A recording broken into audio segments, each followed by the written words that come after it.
wakil presiden nomor urut 2 yang bertanya.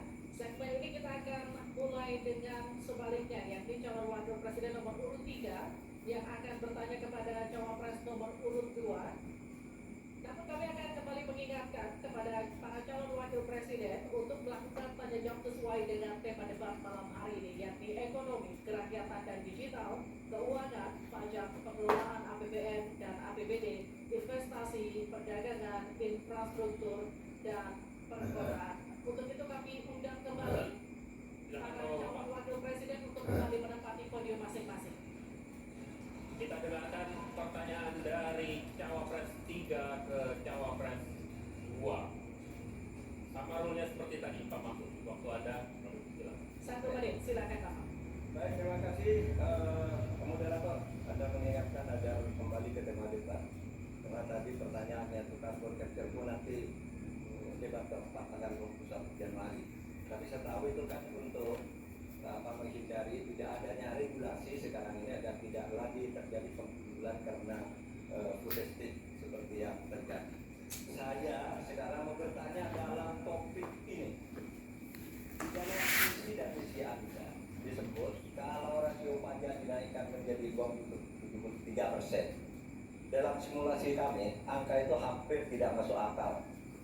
Karena pertumbuhan ekonomi bisa 10. Padahal selama ini pertumbuhan ekonomi 5-6 gitu. Itu kalau Anda bisa menaikkan rasio pajak sampai segitu bisa 10%. Lalu bagaimana Anda mau menaikkan pajak? Orang mau insentif pajak aja orang tidak ngambil. Terima kasih. Assalamualaikum warahmatullahi wabarakatuh. Waalaikumsalam warahmatullahi Silakan wabarakatuh. cawapres nomor urut 2 untuk menjawab, waktu ada 2 menit. Prof Mahfud, yang namanya menaikkan rasio pajak dan menaikkan pajak itu beda. Satu, gimana caranya menaikkan penerimaan pajak atau menaikkan rasio pajak? Saya tadi sudah bilang di segmen sebelumnya, kita akan membentuk badan penerimaan pajak dikomandoi langsung oleh Presiden, sehingga akan mempermudah koordinasi dengan kementerian-kementerian terkait. Itu. Jadi DJP dan Bea Cukai akan dilebur jadi satu, sehingga fokus dalam penerimaan negara saja, tidak akan mengurusi lagi masalah pengeluaran. Lalu sekali lagi digitalisasi penting. Saya melihat di Kementerian Keuangan juga sudah menyiapkan, tapi mungkin aplikasinya masih pada tahap testing and enrichment. Kita melihat sudah ada core tax system yang akan disiapkan. Ini nanti akan mempermudah proses bisnis, mempermudah proses administrasi, memperbaiki pelayanan pajak.